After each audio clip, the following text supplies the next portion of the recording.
Hello and welcome to the Fertility Foundations podcast, where we go into detail about how to prepare the foundations for a healthy pregnancy. We dive deep into the underlying root causes for fertility issues and natural solutions. I want you to know that you're not alone and you're not broken.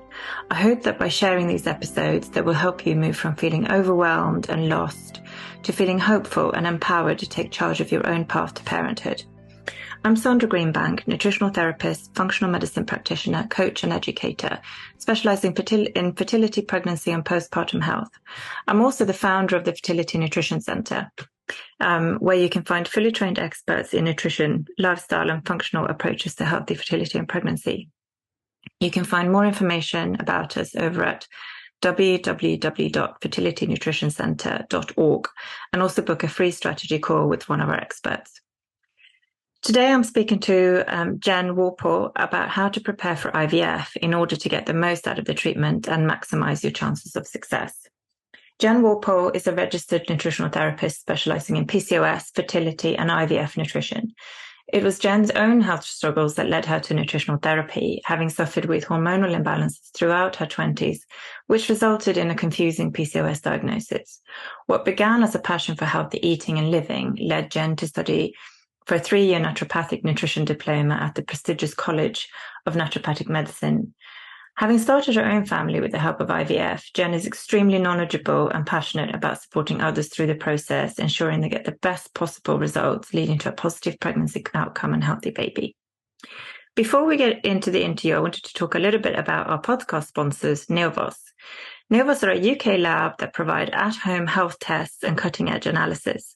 I personally like their vitamin D and omega-3 tests, which are absolutely crucial to get right for anyone trying for a baby.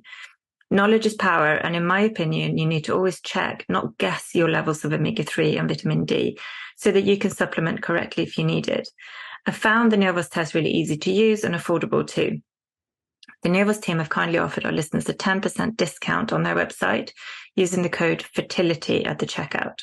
Their website is simply www.neovos.com, and that's spelled Neovos. All of these details are also in the show notes for you. Now let's get into today's interview with Jen.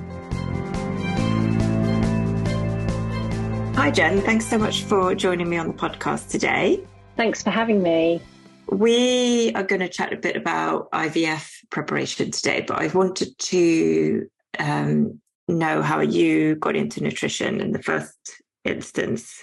Yeah, sure. So I actually had hormone imbalances in my 20s, and it led me to have quite a confusing PCOS diagnosis. And actually, looking back now, what I believe I had was post-pill PCOS, but that then spurred me on to deal with it myself naturally. And I got into nutrition and uncovered, that actually, perhaps the balance of my nutrients weren't right. And so I made relevant tweaks and changes to my food, my lifestyle, worked on sleep, really this 360 kind of perspective on it, and managed to resolve that, get my cycle back, get it back to, a regular cycle, completely normal, and just overcome those issues. I had gut issues as well, and that all resolved as well once I really worked on all of those things. But it kind of sparked this interest in me, and I really I think this whole wellness scene was kicking off in London as well, where I lived at the time, and I really immersed myself in it, but it never felt enough. And it got to the point where I kept thinking about it and thought, actually, I need to just do more now and learn more. And that's what made me take a sidestep in my career and study at the College of Naturopathic Medicine, which was a 3-year diploma at the time, to become a registered nutritional therapist, which I finished those studies in 2020. And since then, found myself supporting a lot of clients with hormonal imbalances, but it kind of led me into fertility as well at the time, because people, with clients were coming to me with PCOS I was supporting that, but that was stopping them from getting pregnant. And so it was kind of like a natural shift into fertility. Yeah, I think that awareness is definitely building as well, especially with hormonal issues. I think it's sort of quite obvious to anyone who's got hormonal sort of imbalances or symptoms that once they try a few things, it does, it sort of does really tend to improve on the symptoms. And I think awareness in terms of fertility, I think is now really, it's really sort of starting to change, isn't it, compared to when I qualified 14 years ago. But you had your own experience with the IVF treatment as well, didn't you? So yes, yeah, I did. We can talk a little bit about that. So I sort of fixed my hormonal issues on my side, but unfortunately for medical reasons, there was male factor. So that led us down the IVF route. And I think, my experience of it was overall positive. I think the emotional side it definitely takes its toll. And I'm pleased in some ways that I have that experience, because I have this real understanding of what it's like to go through that, and the highs and lows, the roller coaster and all of that side of it. But I would say I had a good 6 months before we found out about some issues of really working on, supplements, lifestyle, nutrition, all of those things. And then I had a further 6 months after that, where there was some investigations and things like that happening on my partner's side, which gave me even more time to prepare. So I really do attribute the success that we had with that preparation. And I'm not saying you need to have a year, but we know that certainly at least 3 months, ideally longer, before going into an IVF cycle really can have quite a big impact. And we had a good number of eggs collected. I was 36 at the time, 37 actually, but we didn't lose many in the fertilization process. It was a really high rate in terms of how many we froze. So I really do attribute that to, diet, lifestyle, all of those factors. And also I had such a positive experience through IVF in terms of, the outcome, that I'm really passionate about supporting people through this process, because I see it time and time again where the prep work hasn't been done. And it's not through that client's fault of their own.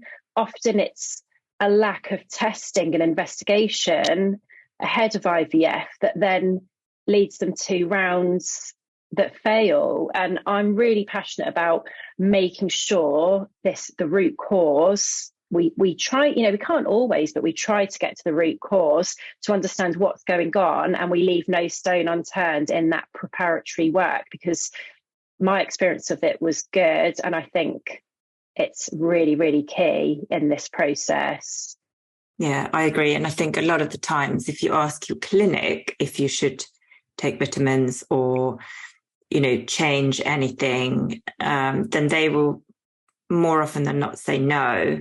And I think, I don't know what you think, but I think it's just poor knowledge on behalf of the clinicians who work in IVF clinics. And I guess you can't blame them for not having the knowledge, because they never trained in the area. Yeah, exactly. You have to remember they're not nutritionists. So whilst I was told to take vitamin D and folic acid, obviously I had a huge wealth of knowledge, in terms of what else we need to think about here. So yeah, there's definitely some shortfallings. And I think this is where, working with a fertility nutritionist is really important and really helpful to understand what your needs are ahead of going into that process. Because, we're not just thinking about, we're firstly thinking about the IVF process itself and what the studies tell us will improve outcomes, but we're also thinking about preparing for pregnancy. And it's really, really important. And obviously people get pregnant really quickly and they might not have been, stopped drinking and all sorts of things, and they can still get pregnant. But we know that we're thinking about the healthy baby at the end of it. And there's lots of things we need to think about in terms of preparing for that. But I think also healthy mum, because baby tends to get what baby needs at the expense of mum if you don't have enough. Absolutely, it really does. And, there's that whole postnatal depletion. I see it a lot actually with, whether it's friends or peers, people struggling with their health post pregnancy. And it doesn't have to be that way at all. You can come out of it feeling energized, not sleep deprived. You can keep, stay on top of your health and well-being and mental health as well, which is obviously really important post pregnancy as well. Yeah, I think that's a really important point, actually. And, it's not just the outcome, isn't it? It's not just about getting that positive test. It's actually about supporting your body through treatment, which is grueling, not just financially, but physically as well, and mentally, and just making sure that you're staying as well as you can throughout, but also making sure that the couple together are supported and supporting each other, and that we're not kind of shoving the male partner to one side and saying, well, you're not needed now. Just hand over your sample and that's that, because there's so much you can do as a couple to support each other and make your life supportive in general to welcoming a baby. Yeah, absolutely. I think the couples piece is really important, especially through IVF, because the focus is so much on the woman taking the injections, stopping drinking, all of these things. And like you said, on the male side, it's just about giving a sample, but there's so much they can do to improve the quality of that sample, and also just getting them involved with working with a couple with a nutritionist means that they feel more involved, like they can actually do something to help improve the chances of this IVF working. And, when I support couples through IVF, I will say to them, because sometimes the women are quite happy to do the injections themselves, whereas I will say to them, actually, if you do that, you feel a bit more part of the process and you feel like you're supporting that process. So, just little things like that where they can get involved and help. And because I understand the IVF process from egg collection to transfer, it's really supporting couples and holding their hands through that process and making sure every consultation they have, they're asking the right questions as well. So giving them guidance on what sort of things they should be discussing and any questions that they should, because it's all of that preparatory work that's really important that they do sort of together. I think also supporting your partner in making lifestyle changes as well. And, I know that if ever I've tried to give up coffee and my partner's standing there in the kitchen making a coffee every morning, that's just not helpful. But, actually empowering your partner and empowering them both to support each other, I think can make such a difference. But so let's talk about what your role is then as a fertility nutritionist, because I think a lot of people think we will just tell them to eat loads of greens, tell them to take loads of pills, and that's that. And that's such a tiny part of what we do. And I really want to get a bit more across of sort of what are the possibilities. Yeah, so I think there's this huge gap between the GP testing and IVF clinics. So often when I work with a couple, I'd love people to come to me when they're just thinking about trying to conceive, but often they've been struggling for 12, 18 months. So what we start off doing is we'll look at any tests that they've had done and just fill the gaps. Sometimes people have already gone to an IVF clinic to do some testing, fertility testing, and they're like, oh, I've done this fertility testing, and actually they've just been tested as to whether they're suitable for IVF. So what I do as a fertility nutritionist is make sure that we fill those gaps in terms of what the GP might have tested, what IVF clinics may have looked at, because there's this whole grey area in between where we've got a lot of functional fertility tests at our fingertips that we can use to aim to ideally get to the root cause of what's going on.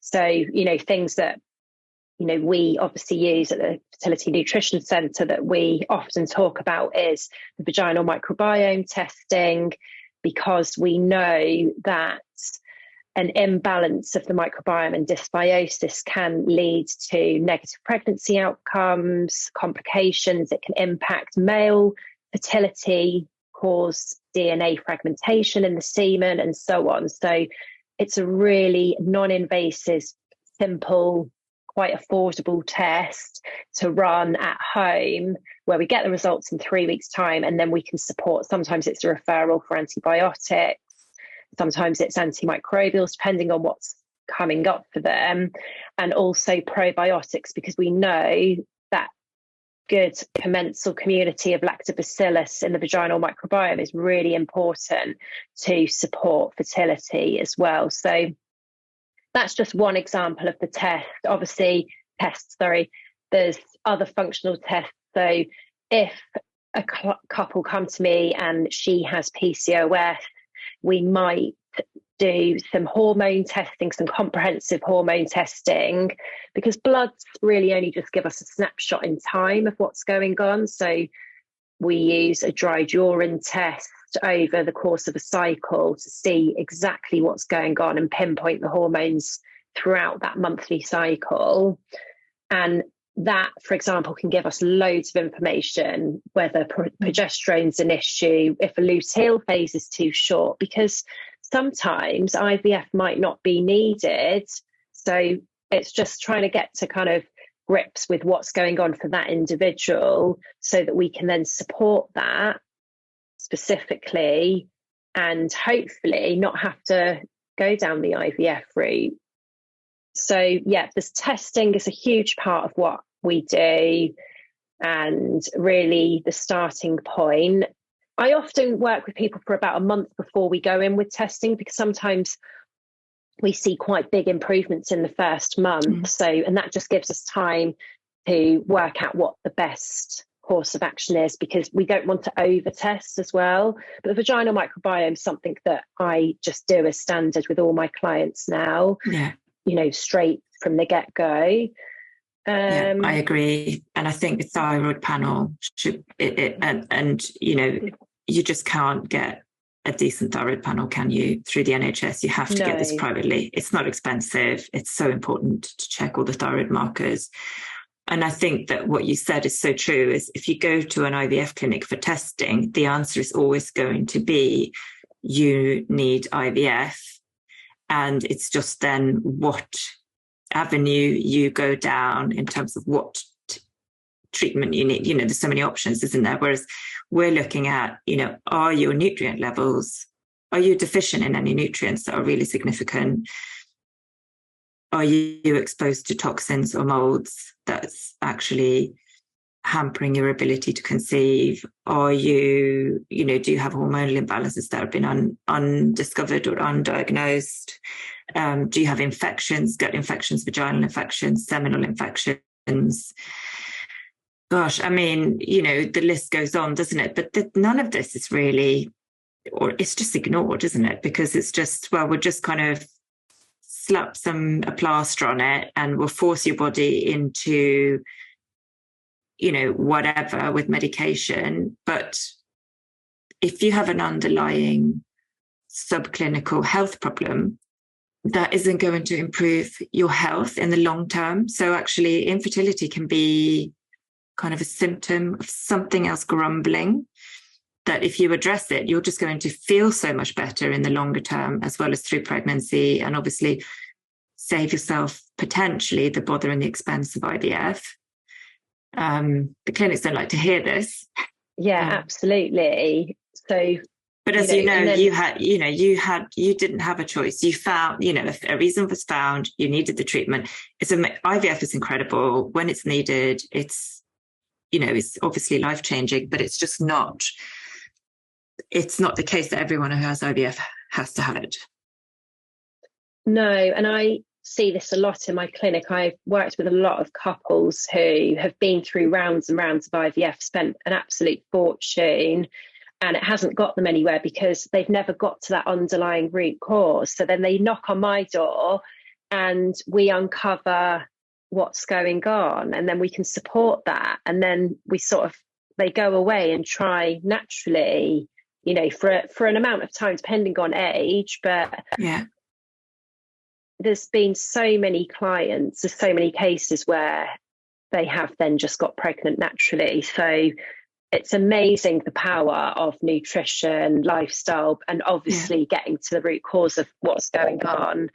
But yeah, in terms of fertility nutrition, it's so much more than just the nutrition, but it plays a big part in it. And we know the Mediterranean diet is the most studied in relation to fertility, and particularly IVF. Actually, a lot of the studies are regarding IVF because that's where they get these groups of people together to be able to kind of monitor outcomes. So yeah, that is really key. And just looking at the couple's lifestyle, looking at stress, sleep, toxin exposure, all of those things, just to make sure everything's optimized ahead of treatment as well. Yeah, the lifestyle piece is really important too, making sure you're sleeping enough and properly, exercising, doing the right types of exercise, not too much, not too little, your stress levels, addressing, what you can, and trying to not worry about the areas you can't you can't affect, because, infertility is stressful in itself, but we know that it's not the amount of stress you're under, it's actually how you learn to manage the stress that has the key impact. Yeah, absolutely, because the body's really clever. It's there to survive. So there's coping mechanisms in place to deal with stress, but we definitely in today's environment need that extra support. And it's interesting you mentioned the exercise. That was a big thing for me, actually.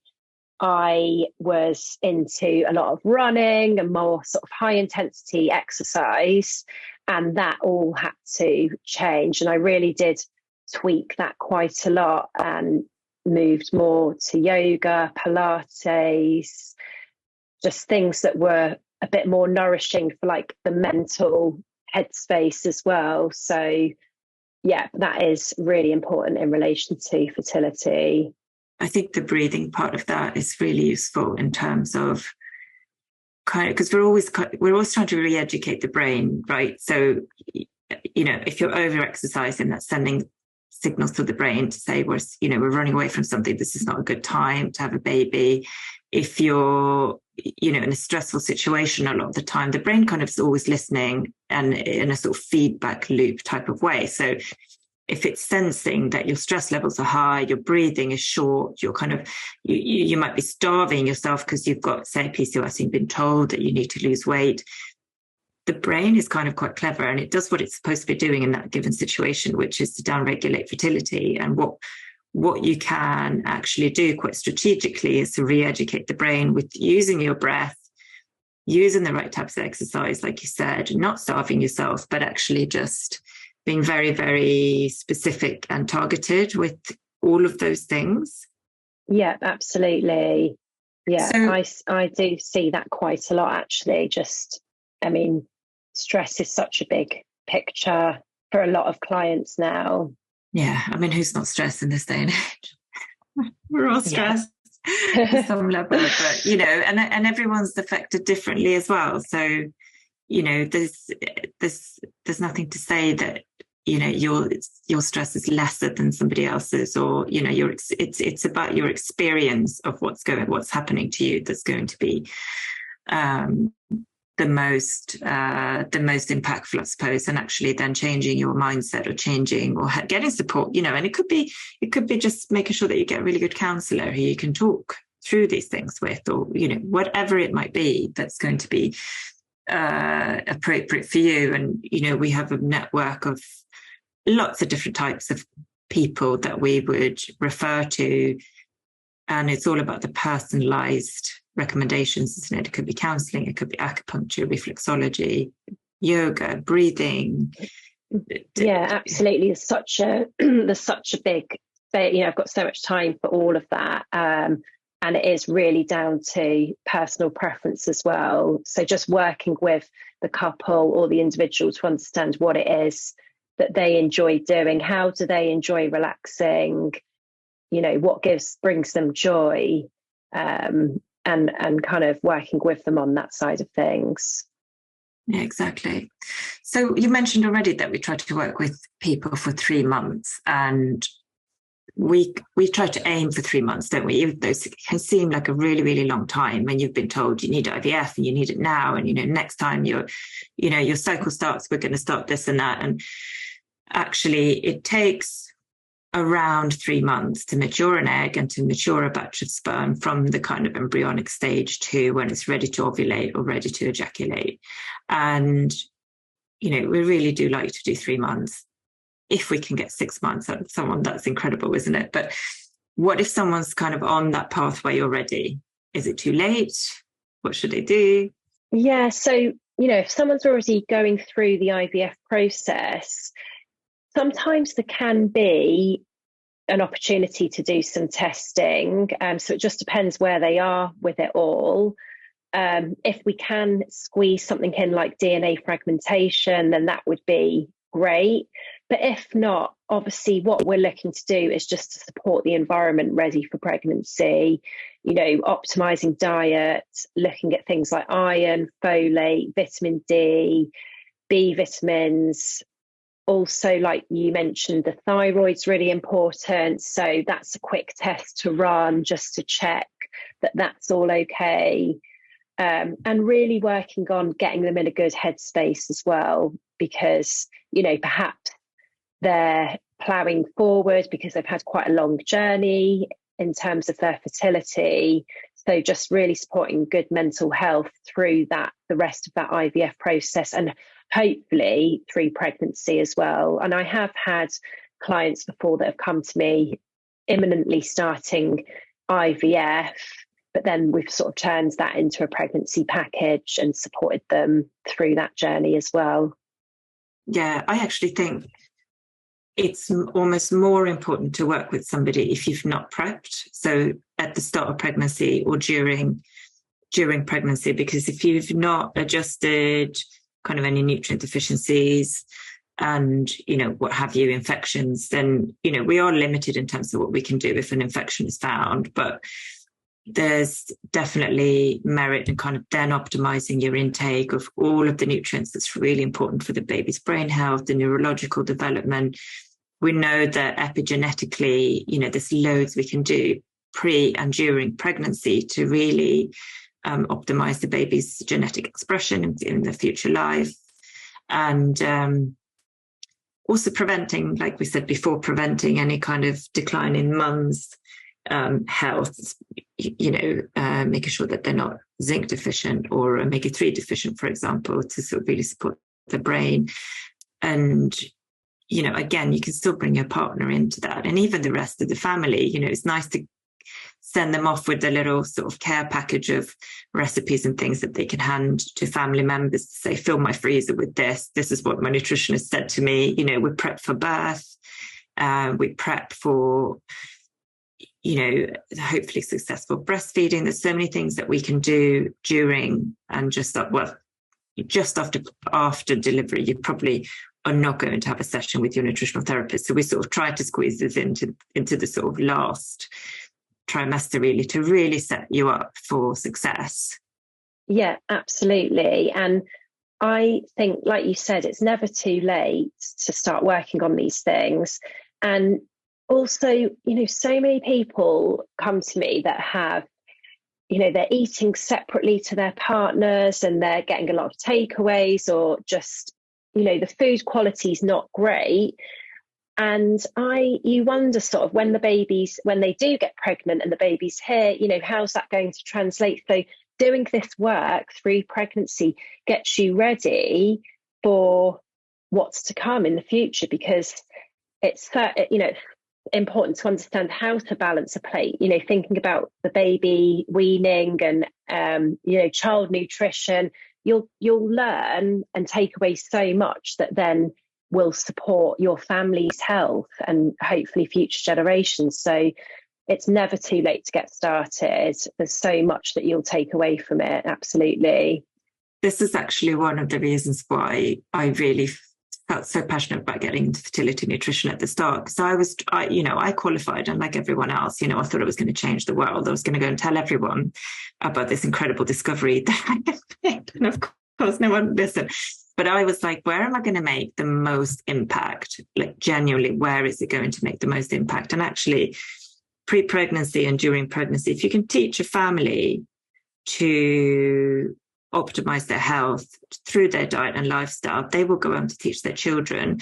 And obviously, everyone in their teenage years will sort of rebel and do something, sort of ignore whatever their parents tell them. But genuinely, as they grow up and have their families, I think they will then grow up with this, really healthy idea of what's a healthy, how to eat. And it's not about being prescriptive, but it's just sort of eating the fresh, the healthy food, making sure you've got that rainbow, focusing on the omega-3, avoiding the ultra processed foods and, all of this stuff, which is actually, begins when you're a child, doesn't it?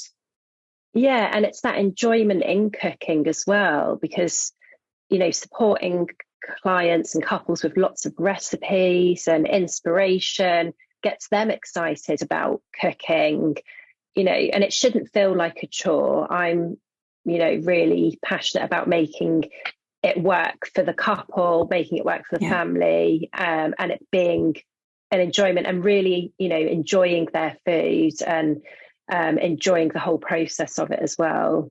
Yeah, I agree. I mean, I'm half Italian, so I grew up with this sort of food as the time when we all get together. And, I would spend hours folding tortellini with my nonna at the kitchen table, and then we would all eat it together. And it was such a labor, and I wouldn't expect anyone to sit around at home making their own pasta necessarily, but it's that sharing and the, not eating in front of the TV, enjoying making and trying a new dish with your partner, pick something new every month. There's so many websites now that if you just see what's in season, go on to BBC, or Amelia Freer is one of my favorite sort of, she's got loads of recipes on her site. Madeline Shaw's got some brilliant recipes, and it's just so easy, isn't it, to just branch out. Yeah, absolutely. And I think going back to how my journey began, it really was rooted in this. I was never a big, really into cooking. My mum was an amazing cook, but like you said, later on, I came back to it and I really got this, I've developed this love of cooking, love of food. And hopefully my little one will get some of that as well, pass those genes on. Yeah, it's all about involving the kids in the kitchen, and that fosters that love for sort of food and make it, it's about getting together, isn't it? And I think the Mediterranean food triangle actually does incorporate time together as well, and that sort of sharing of the food. Yeah, branching out away from fertility, but there's actually studies that shows that your immune tolerance to food improves when you're eating it in company with people that you love. Wow. As opposed That's to amazing. Eating on your own or, in front of the TV. So actually your actual biological response to food changes when you're with company. And we know that anyway. We know that when you're stressed and you're eating when you're stressed, your digestive enzymes and your stomach acid isn't produced as it should be. So actually we do know that eating during stress, or say eating in front of your computer, for example, at work, it's not going to enhance your absorption in any way of the nutrients that you put on your plate. So it's not always about what you put on your plate, it's actually how you eat and what you can do to optimize absorption. And it comes down to gut health as well. Yeah, absolutely. And I think it's true to say, you can't out supplement a poor diet or lifestyle. So we have to look at all of these things together and support in kind of conjunction with each other, really. But yeah, the stress and mindful eating is such a big part of what support we give as well. It's so important. Yeah, definitely. And so let's just run through some key nutrients then that can really that you need to focus on and that can be beneficial. Yeah, so I know we've touched on the Mediterranean diet, so I'll just briefly talk a little bit about that. So, it's predominantly plant-based. I sort of say to couples, half your plate to be vegetables, a little bit of fruit, lots of colour, eat the rainbow. Then a quarter of the plate to be lean protein or a palm-sized portion, and then a quarter of the plate to be whole grains. A sprinkling of healthy fats, but of course things like oily fish are great because you've got protein there and the healthy fats. So, lots of nuts and seeds, lots of colour, olive oil is really important. But this diet doesn't cut anything out. It's just all about moderation, really. So, meat is still important, just not, every single day with red meat, for example. Get better quality, grass-fed, organic if possible, and limit, like you were talking about, the ultra-processed, any processed meats and things like that, we want to ideally limit. And then in terms of some of the key nutrients, thinking about the Mediterranean diet, one of the reasons why it's so beneficial in relation to fertility and IVF is because of the presence of omega-3. And we know that a diet rich in these polyunsaturated fatty acids can improve fertility and egg quality as well. It's important for both women and men. It's also involved, there's this anti-inflammatory piece around omega-3 as well. Which is really important. Reducing inflammation can help all stages of implantation as well. And actually, some of the more inflammatory fats, like the saturated fats from red meat and dairy, actually red meat and dairy tends to be quite minimal in the Mediterranean diet. It comes quite high up in the triangle, which I think is, is important to focus on that inflammation piece. And actually also adding herbs and spices to your cooking can be really beneficial as well. And that's such an easy win, isn't it?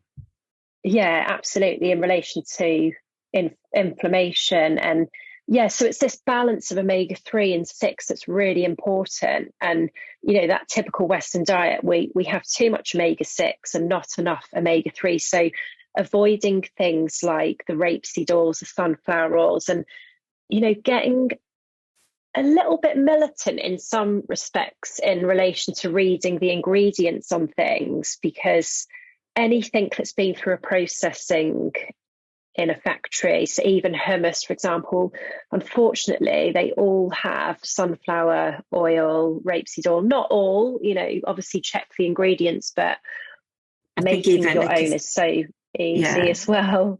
Some of them actually say on the label that it's made with olive oil, and then when you read the label, yes, it has a drop of olive oil in it, but it's still got the seed oils. I know the exact one that you're talking about. Yeah, I know. There is actually one supermarket that has an extra virgin olive oil one, and it doesn't have any rapeseed or sunflower oil, so it's a good, it's the only one that I buy now. Omega-3, really important. Reduce those omega-6 vegetable oils, nut oils. And then another nutrient is vitamin D. And there's a lot of emerging evidence around this, actually, because we're now understanding the importance that vitamin D has in relation to both male and female fertility. it helps in terms of the signaling of the egg to the sperm for fertilization to happen. We know that those couples that have deficient levels of vitamin D have reduced rates of pregnancy following IVF. So really making sure that this is optimized. And the issue that we see so much in clinic is that the adequate level that is acceptable within our health system is still, it's not really optimal. And that's what we're working towards. We're working on optimal levels of all of these nutrients. So we really want to see this usually double where I normally see it when I run this test. So, you know, sometimes it might be a loading dose of vitamin D, and then we have like a nice maintenance dose. And yeah, checking this on both sides is really important. Yeah. Another one would be maybe probiotics. I think people are aware of, there's probably more obvious ones, but probiotics are really helpful in relation to the vaginal microbiome. So obviously we ideally run a test, the swab, to see what's going on. But probiotics, there's some positive outcomes associated with taking probiotics, specifically the lactobacillus. There's been better fertility outcomes and a reduced negative bacteria in both female ecology and better semen parameters as well. So it's really important to consider the probiotics as well. But ideally, we'd want to test, because, you know, too much of a good thing can also not be beneficial. So yeah, looking at that testing piece as well. The lactobacillus is in the vagina specifically is what causes that. It modulates the pH, I suppose, and so we want to make sure that the pH is correct. But also, it helps ward off potentially pathogenic infections, and that in turn helps lower inflammation. And there were a couple of studies, I think, that were published by Thomas, was it last year or early this year, that showed that specifically inflammation, but also low lactobacillus levels vaginally impacts miscarriage rates. And we see this time and time again. And also, as a mum, you know, when you deliver your baby and when you breastfeed your baby, you're sharing your microbiome, vaginal and gut, with them and with the baby. And that then forms the basis of their own microbiome for the rest of their life. And actually, it can be quite difficult to switch it. Once you've got it, you've got what you've got, and you can work with it, but it's difficult to make it stick without then, you know, continuously working on it. So I think, you know, optimizing your microbiome is really, you know, if you're thinking about optimizing your baby's health for the future and that kind of biohacking your baby, I suppose. I mean, I love all this information, all this stuff, and, you know, maybe that's not your main concern if you're looking for IVF, but I just think it's such an important piece to consider. Yeah, absolutely. Because, you know, if there's that negative community of bacteria and a low level of lactobacillus, then essentially you'll be passing that on to the baby. So, you know, just establishing a good commensal bacteria in the vaginal microbiome and the gut as well is really, really important in relation to their future health. I mean, with, you know, the research on it is in its infancy, and there's so many things, there's so many things we don't know, but certainly, you know, and it's not always about popping a probiotic pill either, is it? It's actually about the terrain. So where is that bacteria going to live? You know, is it a place where they want to live? Is it a place where they can grow and flourish? And, you know, your gut bacteria love fiber, polyphenols, so all the colorful antioxidants, or, you know, and again, it just goes back to eating vegetables, really, doesn't it? And herbs and spices, and that has such a far-reaching effect on your body, and that, you know, you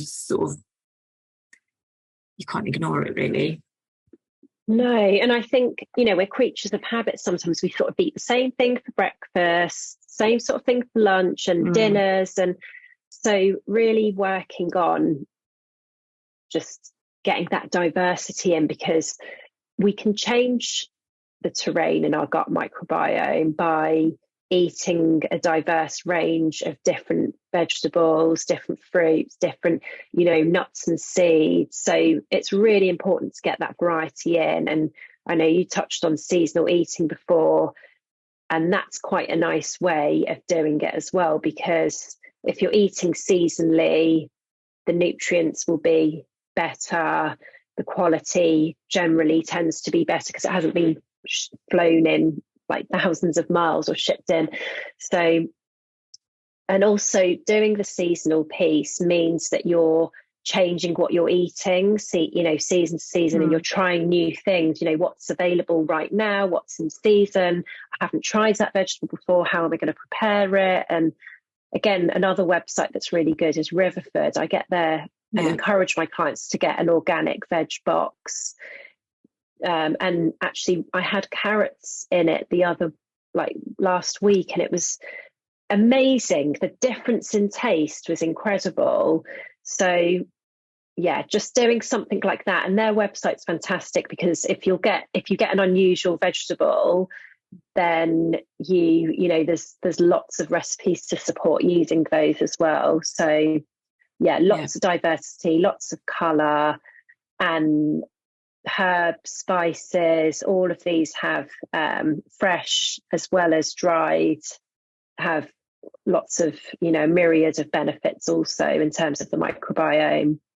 Yeah, and about the organic piece as well. I mean, you know, pesticides are not only, you know, potentially toxic, but also they do kill the beneficial bacteria on the fruit and veg. And so, you know, an organic apple has so many more nutrients and beneficial bacteria within it and on it than one that's been sprayed with pesticides. And so certainly there's some fruit and veg that's more important to choose organic. And there's the list of the dirty dozen and the clean 15 that comes out every year. It's quite good to keep an eye on. Yeah. And we have our own list actually in the UK, but it tends to be those things that are growing above ground. They're the ones that obviously get eaten. And so they're highly sprayed. So the berries, leaves as well. So, you know, spinach, apples, pears. Yeah, peach. And getting those mixed bags of leaves, always get organic. And they're readily available in all supermarkets now. So, you know, whilst the organic selection isn't quite as good as getting a veg box, you can still pick up definitely the things that are, you know, that are have a higher residue of pesticide on them that we know need to be ideally organic. Yeah, absolutely. I mean, particularly apples and pears, I just don't even bother buying them if they're not organic. I'd rather not have them. Because they're always top of the list. Yeah, the berries as well are quite high up the list also. Strawberries. Yeah. And you can sort of tell as well by how hard it is to get organic strawberries that, you know, it's actually really difficult to grow them on sort of on a sort of very mass production basis if you're not using pesticides, which is a shame. But, you know, we, like you said, if you're eating seasonally, we really enjoy strawberries in July, August, and it's such a treat to get them. And I'm always kind of a bit shocked to see them in the supermarket in December, and I'm thinking this doesn't even appeal to me. Like, where have they come from?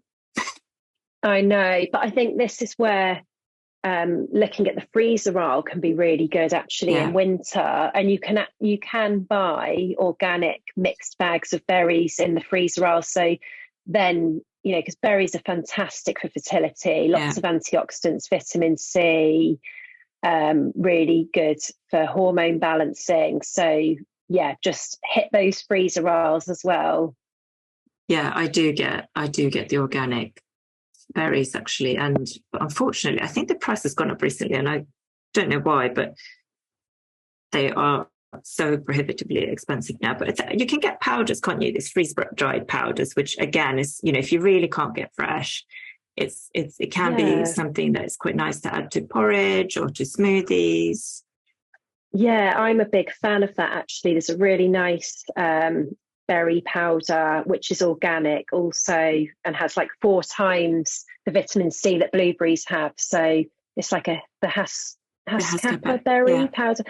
Yeah, so that's quite a nice one. So just, looking at all these little tweaks that you can do, that's really, really helpful. Sometimes with fertility, it's just these small little tweaks and little additions. It's usually not necessarily about taking things out. It's how we like make this meal more of a powerhouse to support your fertility. Yeah. And crowding out anything that's sort of less desirable. And it's not about being perfect by any stretch of the imagination, because again, if you aim for perfect, you're going to fail. And to be honest, that's just adding stress to your life as well. So it's all about balance. Definitely. So you mentioned briefly about egg health in relation to omega-3, but what would you say about increasing the quality and quantity of eggs and sperm? Yeah, so it really should be this focus on quality over quantity. Because say with semen, for example, you could have a really high count, but if the morphology's low, then it doesn't really matter. So the quality is really important here. And this is just where it's about making sure every single mouthful that you eat really packs a punch. So getting in lots of those key nutrients. So, all the antioxidants essentially. So, what are antioxidants? Well, are vitamins and some key minerals for things like vitamin A, vitamin E. We get vitamin A from a lot of orange foods, beta carotene. So things like squash, sweet potato, peppers. We can get it from some greens as well. Greens are fantastic for fertility. So dark green leafy vegetables, specifically cruciferous vegetables, broccoli, kale, cabbage, getting in a couple of portions of those a day, that's going to really help with folate levels, which there's links in relation to fertility and quality. Vitamin E, so sunflower seeds, almonds, that's really important. Another antioxidant. Vitamin C, so berries, kiwis, and then some of the minerals like zinc, really important for male fertility. So pumpkin seeds, we can get that in oysters, dairy as well. Some of the plant-based sources are a little bit harder for us to obtain that. So looking at supplementing, usually you've got a good level in a male fertility supplement. So that sort of covers us off, and then working on that through foods. Selenium is another antioxidant that's really important in relation to quality and thyroid health as well.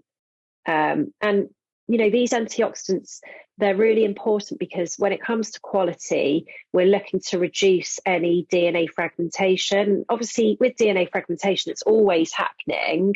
It's just a natural, exercise causes DNA damage. So increasing the intake of antioxidants through the diet helps mitigate some of the stress that happens in the body to undo some of the damage that happens to the DNA.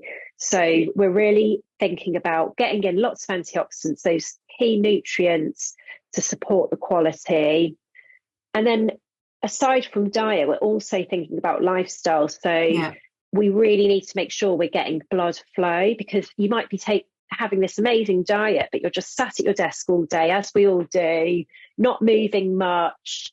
And so we need that good blood flow to the ovaries, to the testes, to bring all of that lovely nutrition that you've been working so hard on to deliver those nutrients. So, exercise obviously helps with blood flow, even just moving a little bit more, not being sedentary all day, have little breaks when you're working from home or working at a desk, whether it's, to just get up and go and make a herbal tea or just have a little walk outside, do some grounding, just little things to get away from your desk, essentially. I'm a big fan of fertility yoga as well. I was just going to say, because you do these retreat days with Alex Taylor, who's incredible, and I actually did a fertility yoga session with her, and I thought I knew what yoga was, but fertility yoga is totally different. And actually some of those movements and things you can do in 5 minutes before you go to bed, while you're waiting for a kettle to boil, like whatever it is, and the movements are so different to what you would do in your daily life, because it's really opening the hips, it's bringing that flow. And as somebody who works from home, like I can just get up and sit at my desk, and I'll get to 5 o'clock and I'll realize I've barely moved.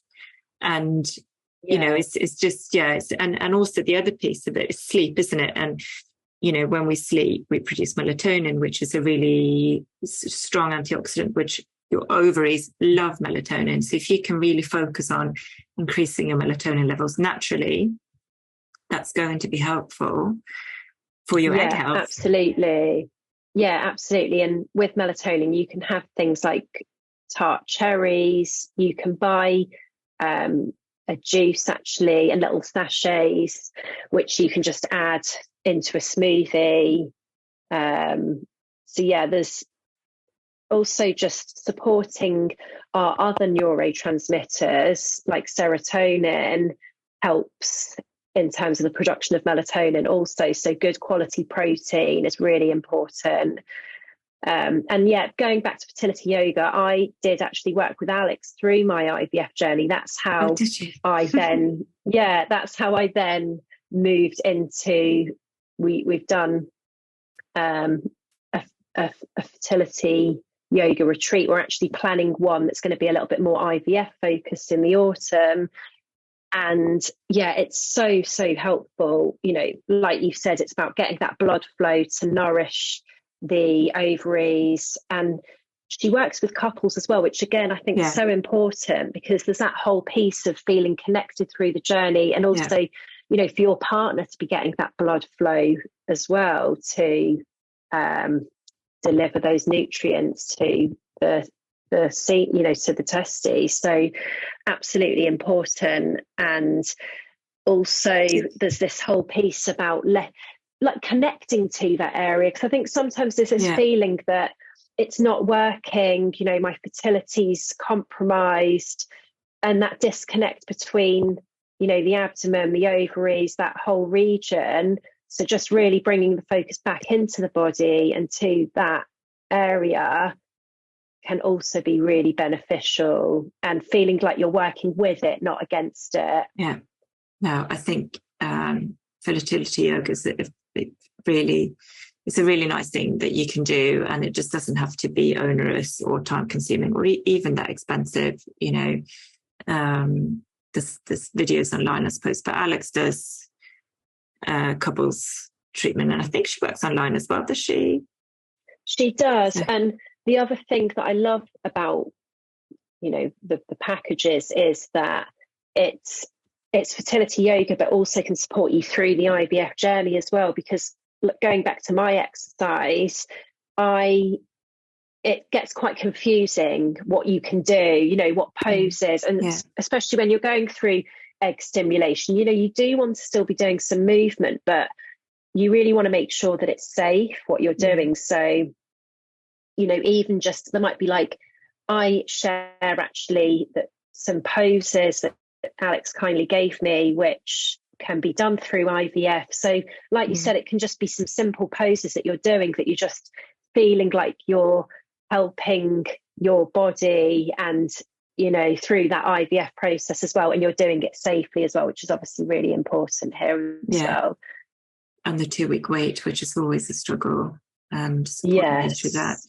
So we're we're nearly out of time, and I've got so many more questions I want to ask you. I'll have to get you to come in again, but just really quickly, are there things that you should be avoiding that even though we said it's not about cutting things out, but actually are there things that you're kind of like, I really don't want you to do this for this period of time while you're going through treatment or prepping for IVF?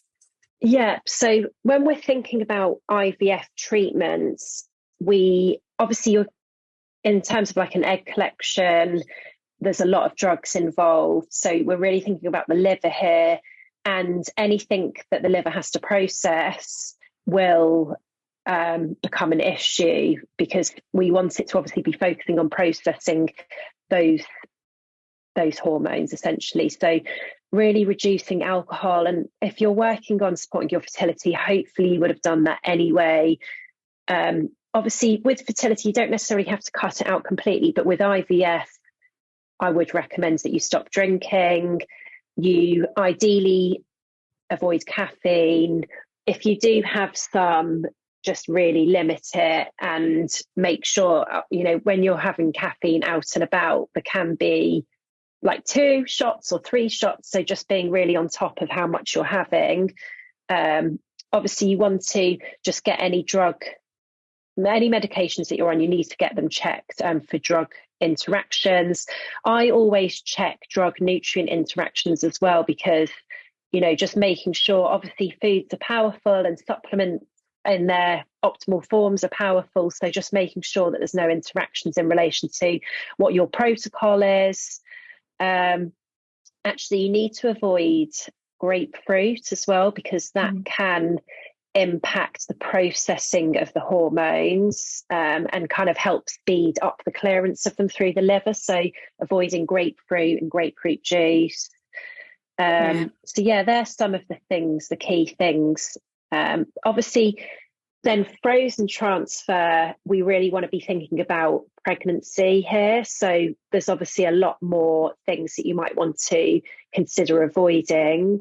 And those early stages of pregnancy are so delicate. So even things like salads, I know often they'll say it's washed, it's pre-washed and it's ready to eat, but if you are going to still eat them, definitely wash them. Ideally avoid them, because they carry a risk of infection, bacteria. So you just really want to limit your exposure to. So buy salad heads instead of cut salad bagged salads. It's the bagged salads and spinach that tends to be the potential. Yeah, that would definitely be a better option.